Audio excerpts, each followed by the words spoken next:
Commission chairman Vijay గారికి, SC commission member Gautam గారికి, మరియు నన్నుగా ఏ స్వార్థము లేకుండా ఎలాంటి ద్వేషం లేకుండా నిరంతరం నన్ను ప్రోత్సహించే నా అన్న సమానులు ఇమ్మిడి కాశీనాథ్ గారికి, మరియు వేదిక మీద ఉన్నటువంటి వివిధ నియోజకవర్గాల ఇన్ఛార్జీలు, ట్రస్ట్ బోర్డు మెంబర్లు, మండలాధ్యక్షులు అందరికీ పేరు పేరున ధన్యవాదాలు తెలియజేసుకుంటున్నాను. నిన్న అందరికీ మొట్టమొదటిసారి ఇందాక కందుకూరు బాబన్న గారు అన్నట్లుగా జిల్లా కమిటీ అనేది ఏర్పడిన తర్వాత, జిల్లాలో మండలాధ్యక్షులు అందరూ ఏర్పడిన తర్వాత ఒకళ్ళ మొహం ఒకళ్ళ అందరి మొహాలు అందరం చూసుకోవడం ఇదే మొదటి వేదిక. నిజంగానే నిన్న అందరికీ ఫోన్లు చేస్తుంటే ఇంతమంది మండలాధ్యక్షులు ఉన్నారు, వీళ్ళ మొహాలు నేను ఎప్పుడు చూడలేదు, రేపు గుర్తుపట్టగలనా లేదా అని చెప్పేసి నేను చాలా ఫీల్ అయ్యాను. నాతో ఫోన్ మాట్లాడి మీ అందరికీ తెలిసి ఉండొచ్చు నిన్న.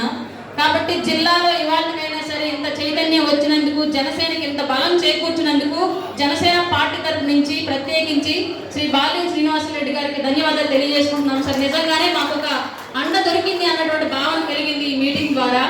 ప్రకాశం జిల్లాలో ఇప్పుడు ఈ డీలిమిటేషన్లో భాగంగా చాలా మందికి స్థానిక సంస్థల్లో అవకాశాలు రావచ్చు, కొంతమందికి ఆశించినా కూడా రాని పరిస్థితి ఉండొచ్చు. కాబట్టి ఇప్పుడు ఇక్కడ ఒక చిన్న వివాదం క్రియేట్ చేశారు, అది నాకు నిజంగానే నచ్చలేదు. ఒక జన సైనికురాలుగా నేను ఈ విధానాన్ని మాత్రం పూర్తిగా వ్యతిరేకిస్తున్నాను. ఎందుకంటే మనం ఇంత ఉన్నటువంటి విషయాలు గతంలోలాగా కాకుండా ఇప్పుడు బాలినేని శ్రీనివాసరెడ్డి గారు అందరికీ అందుబాటులో ఉంటున్నారు. ఆయన ఎవరు అన్నోన్ నంబర్ ఫోన్ చేసినా సరే ఫోన్ ఎత్తి మాట్లాడతారు. ఆయన అట్లాంటి వ్యక్తి. ఆయనతో చెప్పుకొని మీ సమస్యలు క్లియర్ చేసుకోవాల్సినటువంటి సందర్భం మనకు అందుబాటులో ఉండి ఇక్కడ వేదిక మీద చేయడం, మీడియా మిత్రులు అందరూ బాగా ఆశగా ఎదురు చూశారు. ఇప్పుడు దాకా ఎంత మంచి జరిగింది, ఇదంతా హెడ్లైన్ ఉంటుంది. రేపు పొద్దున మీరు ఇక్కడ చేసింది వీళ్ళందరూ హెడ్లైన్ వేస్తారు. రేపు పొద్దున చూడండి అనుకోకుంటున్నారు కమ్మగా దొరికిపోయారు అన్నట్లుగా. కాబట్టి ఇట్లాంటి సందర్భాలు మళ్ళీ రిపీట్ చేయొద్దు దయచేసి. ఈ వేదికల మీద ఏదన్నా ఉంటే నేరుగా నాయకుడిని కలిసి మాట్లాడుకోండి, మీ సమస్య ఉంటే ఆయనతో చెప్పుకోండి. అలాగే చాలా మంది గత స్థానిక సంస్థల ఎన్నికల్లో పోటీ చేసిన వాళ్ళు చాలా మంది ఇక్కడ ఉన్నారు. అప్పుడు ఎలాంటి అండాదండ లేకపోయినా కేవలం పవన్ కళ్యాణ్ గారి మీద ఉన్నటువంటి నమ్మకంతో ముందుకు తీసుకెళ్లి ఈ కార్యక్రమం దిగ్విజయం చేద్దాం. అదేవిధంగా రాబోయే స్థానిక ఎలక్షన్స్ లో కూడా ఖచ్చితంగా గెలుపు సాధిద్దామని చెప్పి తెలియజేసుకుంటూ, ఎప్పుడు ఒంగోలు రాలేదు, ఫస్ట్ టైం వస్తున్న ఒంగోలుకి చాలా బ్రహ్మాండంగా మీరు చూపించిన ప్రేమకి మీ అందరికీ నేను ప్రత్యేక ధన్యవాదాలు తెలియజేసుకుంటూ సెలవు తీసుకుంటాను. జై జనసేన, జై హింద్. గారిని నియమించడం, అందులో భాగంగా వారితో పాటు మమ్మల్ని కూడా కమిటీ సభ్యులుగా మీ ఆనంద శ్రీనివాసులు గారిని, అదేవిధంగా Anantapur urban development chairman TC Varun గారిని నియమించడం, ముగ్గురు కూడా మన బాలినేని శ్రీనివాసరెడ్డి గారి ఆధ్వర్యంలో ఖచ్చితంగా కూడా మొన్న చిత్తూరు కడప జరిగింది, నిన్న కడప, నిన్న అనంతపూర్ కర్నూలు జరిగింది, ఈరోజు ప్రకాశం జిల్లా నెల్లూరు జిల్లా జరుగుతూ ఉంది. ఖచ్చితంగా కూడా మీ అందరి ఉత్సాహాలు చూస్తూ ఉంటే మన బాలినేని శ్రీనివాసరెడ్డి గారి ఆధ్వర్యంలో 6 జిల్లాలలో కూడా జనసేన పార్టీ జెండా ఎగరేస్తామనేసి కూడా ఈ సందర్భంగా మీకు అందరికీ తెలియజేస్తున్నాం.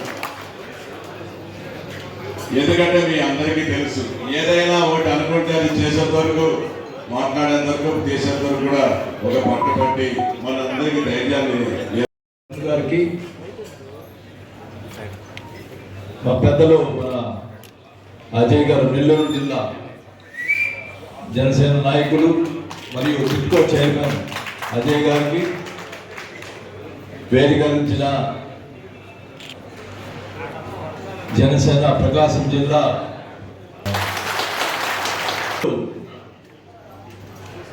పవన్ కళ్యాణ్ గారు మీ అందరూ తెలుసు, నేను వైసీపీలో ఉన్నప్పుడు కూడా ఆయన మీటింగ్లో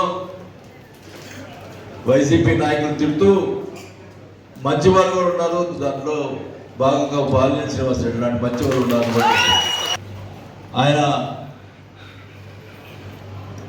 ఆయన చూపించిన ఆదరణ వల్ల ఎప్పుడు కూడా మర్చిపోలేను.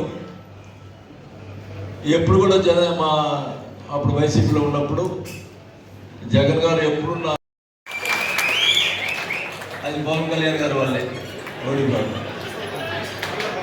అందుకే మీకు తెలుసు, ఒంగోలు రెడ్డి సమాజం తక్కువ, కాపు సమాజం కమ్మ సమాజం ఎక్కువ. అయినా కానీ తెలుగుదేశం వాళ్ళు నన్ను ఎప్పుడు ఓడించలేకపోయారు. 5 సార్లు నేను ఓడిపోయాను. కానీ నేను జనసేన చేరేటప్పుడు నేను ఒకటే అడుగుతున్నా, ఇక్కడ జనసేన జిల్లాలో ఉన్నటువంటి మండల అధ్యక్షులు అందరూ వచ్చున్నారు కదా, మేము జిల్లాలో ఉన్నటువంటి నాయకులు, జనసేన నాయకులు వచ్చారు. నేను ఒకటే అడుగుతున్నా, నేను ఎమ్మెల్యేగా ఉన్నప్పుడు కానీ జిల్లాలో ఉన్నప్పుడు నేను 15 సంవత్సరాలు జిల్లా నాయకుడు వహించాను కదా వైసీపీలో కాంగ్రెస్లో.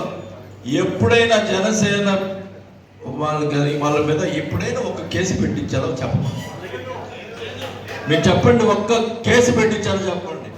నేనంటే 100 కేసులు పెట్టించానని చెప్తారు. నేను జనసేన చేరకూడదండి కొంతమంది నాయకులు. అది నేను చాలా రోజుల నుంచి అనుకుంటున్నా. వాళ్ళు చెప్తా ఉన్నారు మీటింగ్లో. అది ఒకసారి జనంలోనే క్లారిఫై తెలుసు. సార్ కళ్యాణ్ గారు మా మీద 100 కేసులు పెట్టించారండి, మరి ఆయన చేర్చుకుంటే అంటే మాట్లాడినారు.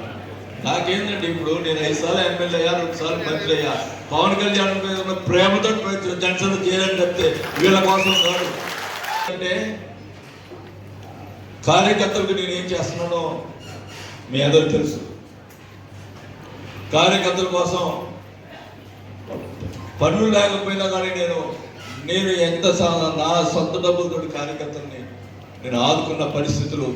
నా ఇంటికి వస్తే ఎవరైనా చెప్పమనండి, ఒంగోలు ఎవరినైనా నా ఇంటికి వస్తే వాళ్ళని సాటిస్ఫై, కనీసం ఎంతో కొంత సాటిస్ఫై చేయకుండా ఇంటి బయటికి పంపించానా ఒకసారి చెప్పండి.